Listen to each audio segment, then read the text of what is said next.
The President of the United States pushing the bounds of his executive power farther and farther across so many realms of American life, including the courts, the legal profession, the media, and elite education. Now he's going head-to-head with the nation's oldest and wealthiest institution of higher learning, Harvard University. Unfortunately, Harvard has not taken the president or the administration's demands seriously. The White House is taking on Harvard after it became the first of the elite universities to defy the administration's efforts to take on so-called woke campus policies, restrictions that the university says amount to unacceptable limits on freedom of expression. Last night, the administration froze more than $2 billion in federal grants to the university. And today, the president is threatening Harvard's tax-exempt status, suggesting in a post on his Truth Social platform that it should be, quote, taxed as a political entity, end quote, unless it acts in, quote, the public interest.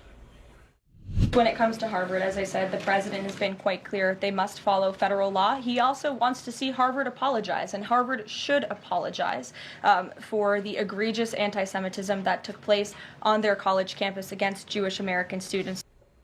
Trump officials portray their fight against the most prestigious and liberal universities as an effort to combat anti-Semitism after contentious campus protests against the Israel-Hamas war in Gaza. Harvard sees the battle differently, its president declaring the university will not surrender its independence or relinquish its constitutional rights. Let's start with our panel, CNN contributor and co-host of the Interview podcast at the New York Times, Lulu Garcia Navarro, CNN political commentator, Republican pollster Kristen Soltis Anderson, former senior advisor to both the Biden and Harris presidential campaigns, Adrian Elrod, and CNN senior political commentator Scott Jennings is here. Welcome to all of you. Thank you very much for being here. Kristen Soltis Anderson, I want to start with you on the big picture for Harvard University and the way that the administration is doing this, because there's $2 billion already on the line. There are billions more that could be affected, those grants funding things like cancer research. But of course, there has been that explosion of protest. We've seen many anti-Semitic incidents on a lot of these campuses, and this has become a real lightning rod on the right. Of all of the things that we have seen happen so far this week, the number of things that certainly Democrats are basically apoplectic about, how do you see this confrontation with Harvard and other elite institutions fitting in? So a confrontation with an institution like Harvard is one where Trump has picked a very ripe target. Confidence in higher education has really been plummeting in this country over the last decade. Even as recently as 2015, Gallup found a majority of Republicans said when you asked, do you have confidence in higher education? They said yes. And those numbers have fallen. They've fallen precipitously for Republicans, but also for Democrats. And I think part of the problem is, to quote Office Space, the question of what is it you would say you do here? That for a lot of institutions of higher education, that's not a question that they've clearly answered. And so when you ask people, why don't you have confidence? They think they've veered too far off mission.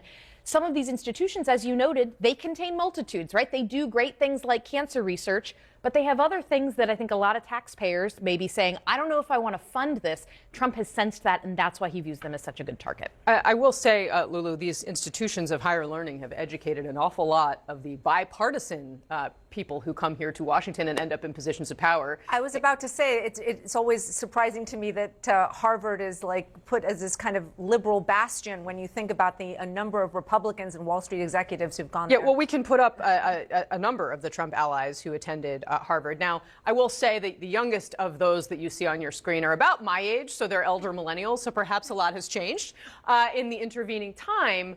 But I think, I really take Kristen's point, right? For the middle of the country, beating up on Harvard is not a problem for them, right? But on the other hand, there does seem to perhaps be some hypocrisy going on as well. I mean, I think to Kristen's point, and we saw this with the DEI fight, there was a reason that they did that first with Harvard, affirmative action, et cetera. Harvard is a ripe target. You If you've never been there, and you always know people who've been to Harvard, they'll tell you in the first 5 seconds that they went to Cambridge. They were in Cambridge. It's very annoying to the rest of us. They went to a college outside Boston. I actually went to Cambridge, the original, for graduate school. So some people will say this to me. I'm like, I'm sorry, I'm not as highbrow as those of you who went to the second Cambridge, at least. So you can see, just even in our conversation, it brings up some animus. But the wider context within which this sits is, of course, what is the purpose of what the administration is doing here? And we know from Chris Rufo, from Project 2025, and other ideas that have been put out there that they want to really take down anything that is viewed as the quote-unquote liberal establishment. And so what the administration asked of Harvard wasn't just about anti-Semitism. They asked things that were about who they admit, who gets tenure, things that are, quite frankly, not the remit of the federal government. And if you think about how Republicans have accused Democrats over and over again of weaponizing government, of weaponizing the federal government, here we're seeing this administration actually push into something that has never really been done in the same way before.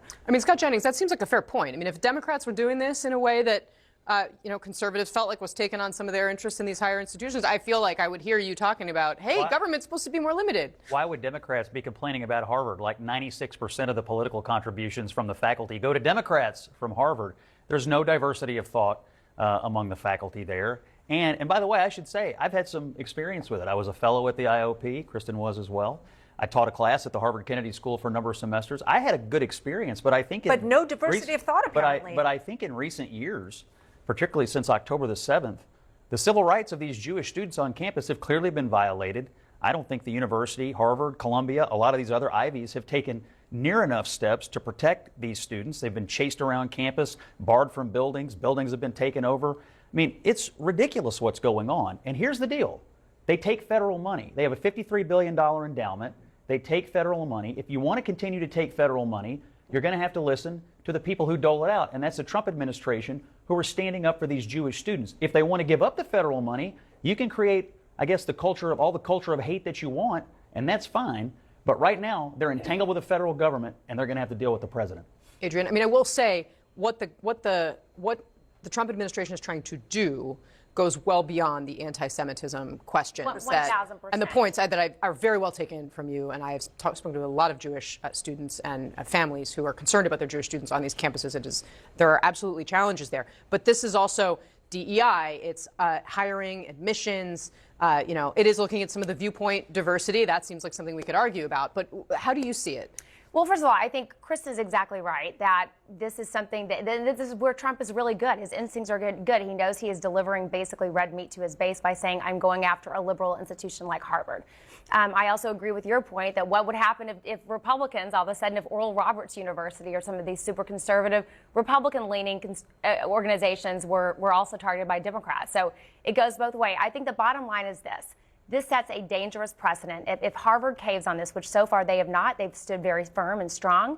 If they cave on this, this sets a very dangerous precedent for universities that are not as well funded as Harvard.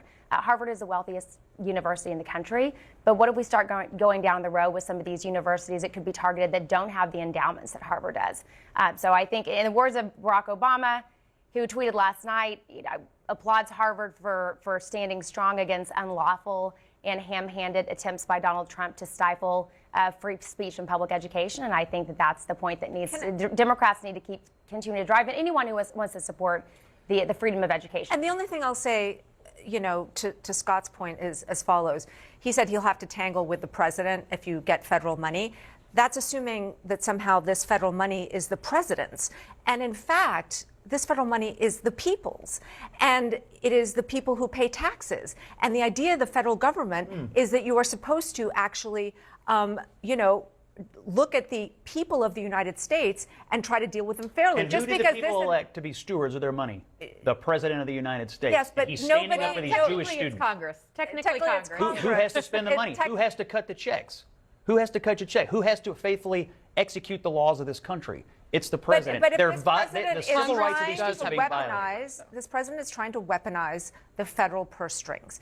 And the reason that this president is trying to weaponize the federal purse strings is for political reasons. Now, you can agree with those political reasons or you cannot agree with those political reasons. But poll after poll is actually saying that what the American people actually care about is their pocketbook and their purse strings. Issues like DEI, issues like all these other, things that they're getting involved in.